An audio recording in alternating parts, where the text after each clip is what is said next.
பார்க்க போகிறோன்னா ஆடு வளர்ப்பில் முக்கியமான சவால்கள் என்னென்ன இருக்குது அப்படின்னு சொல்லிட்டு பார்த்துக்கலாம்.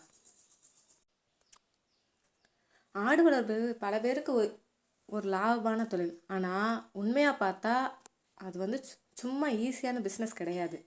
நீங்கள் யூடியூப்பில் பார்ப்பது மாதிரி 10 ஆடு வச்சு 100 ஆடு வச்சு 50,000 வருமானம் அப்படின்னு சொல்லிட்டு எடுக்க முடியுமா அப்படின்னு சொல்லிட்டு அது சாத்தியமா அப்படின்னு கேட்டால் தெரியாது.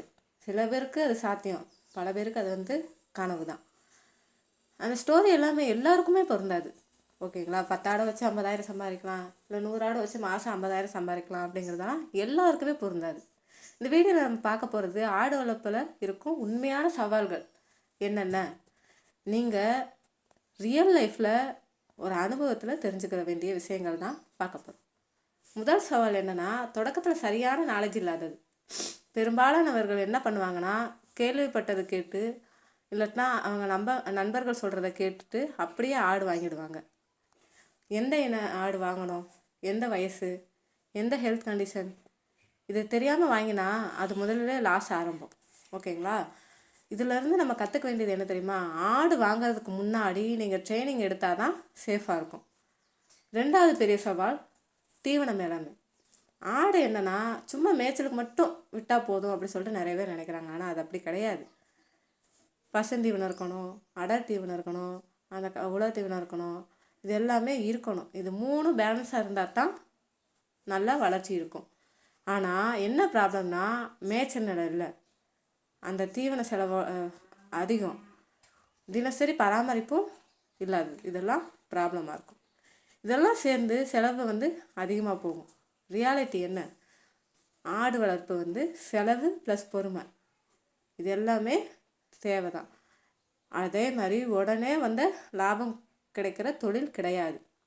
இப்போ ஃபஸ்ட் எடுத்தோடனே ஒரு 2 வருஷத்துக்கு உங்களுக்கு லாஸ் மட்டுமே வருதுன்னா அதுக்கு அடுத்து தான் உங்களுக்கு லாபம் வர ஆரம்பிக்கும். இதில் வந்து பொறுமைங்கிறது ரொம்ப ரொம்ப முக்கியம். அடுத்து நோய் மேலாண்மை தான் 3வது மிகப்பெரிய சவால். ஒரு ஆட்டுக்கு நோய் வந்தால் அது மட்டும் இல்லை, முழு கூட்டத்துக்கும் பரவும். உதாரணமாக பிபிஆர், அப்புறம் இந்த வாய் மற்றும் கால் உள்ள அந்த புண்ணெல்லாம் வரும் பார்த்தீங்களா, அது குடற்புழு நீக்கம், அந்த இன்ஃபெக்ஷன், இது எல்லாமே வந்து சேர்ந்தது தான். ஒரு தவறான நாள், இது ஒரு வேக்சினேஷன், அதாவது தடுப்பூசி வந்து நம்ம மிஸ் பண்ணாமல் போடணும். ஓகேங்களா? அடுத்து முழு இன்வெஸ்ட்மெண்ட் போகலாம். இதுக்கு சொல்யூஷன் என்னென்னா, ரெகுலராக நம்ம வந்து தடுப்பூசி வந்து போடணும். சுத்தமான கொட்டகை இருக்கணும், மருத்துவரோட ஆலோசனை கண்டிப்பாக இருக்கணும், அடிக்கடி வந்து செக் பண்ணிகிட்டு இருக்கணும் ஒரு ஆடுக்கு முடியலன்னா. ஆனால் இதெல்லாம் நீங்கள் வந்து அவாய்ட் பண்ணிட்டீங்கன்னா உங்களுக்கு வந்து லாஸ் தான். அதனால தான் பல பேர் வந்து எனக்கு நஷ்டம்தான் வருது ஆடு வளர்ப்பில் அப்படின்னு சொல்லிட்டு நிறைய பேர் புலம்ப ஆரம்பிக்கிறாங்க. 4வது சவால் என்னென்னா காலநிலை, அதாவது வெயில் காலம், அடுத்து மழைக்காலம், குளிர். வெயில் காலத்தில் பார்த்திங்கன்னா டீஹைட்ரேஷன் வரும், மழை காலத்தில் இன்ஃபெக்ஷன் தொற்று வரும், குளிர் நேரத்தில் அதோட எதிர்ப்பு சக்தி குறையும். ஆடு மிகவும் என்னென்னா ஒரு சென்சிட்டிவ் அனிமல், ரொம்ப ஸ்ட்ராங்கான அனிமல்லாம் கிடையாது. ஓகேங்களா? நீங்கள் சரியான ஷெல்டர் இல்லைன்னா அதோட வளர்ச்சி வந்து ரொம்ப குறைவாக இருக்கும், நோய் வந்து அதிகமாகும், இறப்பு கூட நடக்கிறதுக்கு வாய்ப்பு இருக்குது. முக்கியமான விஷயம் என்னென்னா, ஒரு நல்ல கொட்டகை இருக்கணும். அப்படின்னா தான் நம்மளுக்கு பாதி லாபமாவது கிடைக்கும். அதில் தான் நீங்கள் சக்ஸஸ் பண்ண முடியும். பல பேருக்கு மிகப்பெரிய ப்ராப்ளம் அனுபவம் இல்லாமல். யூடியூப் வீடியோ பார்த்து மட்டும் ஆடு வளர்க்க முடியாது. எந்த ஆடு வந்து நோயால் இருக்குது, எந்த ஆடு சினையாக இருக்குது, எந்த ஆடு வந்து ரொம்ப வீக்காக இருக்குது அப்படி சொல்லிட்டு நம்ம வந்து தெரிஞ்சுக்கணும். இந்த ஆடை பார்த்தோன்னே இதுக்கு வந்து ஏதோ காய்ச்சல் வந்திருக்கு அப்படி சொல்லிட்டு நம்ம பார்த்தோன்னே தெரிஞ்சுக்கணும். இதுதான் நம்ம அனுபவத்தை கற்றுத்தரும். முக்கியமான டிப்ஸ் என்னென்னா, முதல்ல சின்ன அளவில் வந்து வாங்கி தொடங்குங்க. ஒரு 5 ஆடு 10 ஆடுக்குள்ளே வாங்கி தொடங்குங்க. ஒரு அனுபவம் வந்ததுக்கப்புறம் நீங்கள் நிறைய ஆடு வாங்கி வளர்க்குறது ரொம்ப ரொம்ப நல்லது. அடுத்து ஆடு வளர்த்தும் நமக்கு அடுத்த ப்ராப்ளம் ஒன்று வருது. என்னென்னா விற்கிறது. சில பேருக்கு நான் ஆடெல்லாம் வளர்த்துறேன் ஆனால் எனக்கு வந்து விற்க தெரியல அப்படி சொல்லிட்டு நிறைய பேர் சொல்லுவாங்க. சந்தைப்படுத்துதல் மிக மிக அவசியம். சரியான விற்பனையாளர் கிடைச்சாதான், நல்ல ரேட் வந்து கிடைச்சாதான் நம்ம ஆடுகள் வந்து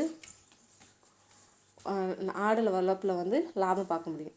பல பேர் என்ன பண்ணுவாங்கன்னா, வியாபாரிக்கிட்ட அந்த வியாபாரி வருவாங்க பார்த்தீங்களா, அவங்ககிட்ட தான் விற்பாங்க. அவங்ககிட்ட விற்கும்போது அவங்க கமிஷன் இல்லாமல் கண்டிப்பாக வாங்கிட்டு போக மாட்டாங்க. 1000 ரூபாவது கமிஷன் வச்சுருப்பாங்க. நம்மளை மாதிரி பண்ணையாளர்கிட்ட வாங்கும்போது அவங்க வந்து நீங்கள் பண்ணைக்கு வாங்கிட்டு போகிறீங்கன்னு சொல்லிட்டு 5-10 குறைக்கிறது கூட வாய்ப்பு இருக்குது. ஆனால் வியாபாரிக்கிட்ட வாங்கும்போது அவங்க வந்து அவங்களுக்கு லாபம் பார்க்குற பொறுத்து தான் அவங்களாம் பார்ப்பாங்க. அதனால் நம்மளுக்கு வந்து அந்த லாபம் வந்து குறையும். ஒரு ஐடியா என்னென்னா, நம்ம டைரெக்டாக போய் பண்ணையாளர்கிட்ட வாங்குறது, அதே மாதிரி திருவிழா நேரத்தில் வந்து விற்கிறது, அதே மாதிரி இந்த இப்போ யூடியூப்பு, ஃபேஸ்புக்கு, இன்ஸ்டாகிராமு இதெல்லாம் வந்து இருக்குது பார்த்தீங்களா, இதெல்லாம் நம்ம போஸ்ட் பண்ணி சில பேர் வந்து சம்பாதிக்கிறாங்க. இது தெரிஞ்சால் தான் லாபம் அதிகமாகும். அடுத்து ஆடு வளர்ப்பு ஈஸி இல்லைன்னு சொன்னேன்ல, அதுக்கு எதுக்காகனா இரவு தூக்கம் இல்லை, எப்பவும் டென்ஷன். ஓகேங்களா, லாஸ் வந்தால் ரொம்ப ஸ்ட்ரெஸ் ஆகிறது. இது வந்து ஒரு ஃபுல் டைம் ரெஸ்பான்சிபிலிட்டி. நீங்கள் இன்ட்ரெஸ்ட் இல்லைன்னா கண்டிப்பாக வளர்க்காதீங்க, வாங்கி வளர்க்காதீங்க. இன்ட்ரெஸ்ட்டோடு இருந்தால் தான் ஆடு வளர்க்க முடியும். இந்த சவால்களை வந்து உங்களால் ஹேண்டில் பண்ண முடியும் அப்படின்னா நீங்கள் வாங்கி வளங்க. இல்லை என்னாலலாம் பார்க்க முடியாது, எனக்கு வந்து இன்றைக்கி வாங்கி நாளைக்கே லாபம் பார்க்கணும் அப்படி சொல்லிட்டு நீங்கள் நினச்சிருந்தீங்கன்னா கண்டிப்பாக ஆடு வாங்கி வளர்க்காதீங்க. இதுக்கு வந்து பொறுமை ரொம்ப ரொம்ப முக்கியம். அதே மாதிரி ஸ்மார்ட்னஸ் இதில் வந்து ரொம்ப ரொம்ப அவசியம். ஆடு வளர்ப்பில் சவால் இருக்குது, ஆனால் அதே நேரத்தில் அதுக்கு ஈக்குவலாக ஆப்பர்ச்சுனிட்டியும் இருக்குது. சரியான அறிவு, சரியான திட்டமிடல், பொறுமை, இந்த 3 இருந்தால் நீங்கள் கண்டிப்பாக சக்ஸஸ் ஆகலாம். ஆனால் நீங்கள் ஒரு குருட்டுத்தனமாக நீங்கள் வந்து ஃபாலோ பண்ணுனா உங்களுக்கு லாஸ் தான். உண்மையாக சொல்லணும்னா கண்டிப்பாக நீங்கள் கற்றுட்டு அதுக்கப்புறம் தான் ஆடு வளர்க்கணும். அதே மாதிரி மெதுவாக தான் போகும், ஆனால் வளர்ச்சி அதிகமாக இருக்கும். அப்போ தான் ஆடு வளர்ப்பு உங்களுக்கு லாபமான தொழிலாக மாறும். இந்த வீடியோ உங்களுக்கு யூஸ்ஃபுல்லாக இருந்துச்சுன்னா கண்டிப்பாக லைக் பண்ணுங்கள், ஷேர் பண்ணுங்கள், சேனலை மறக்காமல் சப்ஸ்கிரைப் பண்ணிக்கோங்க. நாளைக்கு இதோட பார்ட் 2 வீடியோ வந்து பார்க்கலாம். உங்களுக்கு ஏதாவது டவுட் இருந்தால் கமெண்ட் பாக்ஸில் கமெண்ட் பண்ணுங்கள். ஏதாவது ஆடு சார்ந்த பிரச்சனைகள் இருந்தால் வீடியோக்கு எல்லாம் அதையும் கமெண்ட் பாக்ஸில் சொல்லுங்கள். ரிப்ளை பண்ணலான்னு நினச்சிக்காதீங்க, கண்டிப்பாக வந்து ரிப்ளை பண்ணுவாங்க. ஏங்க நைட்டு வந்து தண்ணி பாய்ச்சிட்ருக்காங்க இந்த வெள்ளைச்சோளத்துக்கு, அதனால் ரிப்ளை பண்ண முடியல. கண்டிப்பாக ரிப்ளை வரும் எல்லாருக்குமே. இப்போதைக்கு வந்து ஆடு வந்து இல்லை, இருக்கவங்க வந்து வாங்கிட்டு போயிட்டாங்க. அதனால் இன்னுமேலும் வந்துச்சுன்னா அதை வந்து உங்களுக்கு வீடியோவாக போடுறேன். அப்போ நீங்கள் ஃபோன் பண்ணி எல்லாருமே ஆடு வேணும்னு சொல்லிட்டு நிறைய பேர் கேட்டிருந்தாங்க.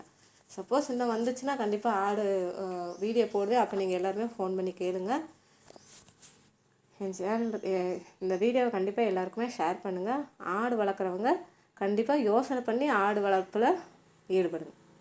நாளைக்கு என்ன வீடியோ போடலான்னு சொல்லிட்டு நாளைக்கு பார்க்கலாம்.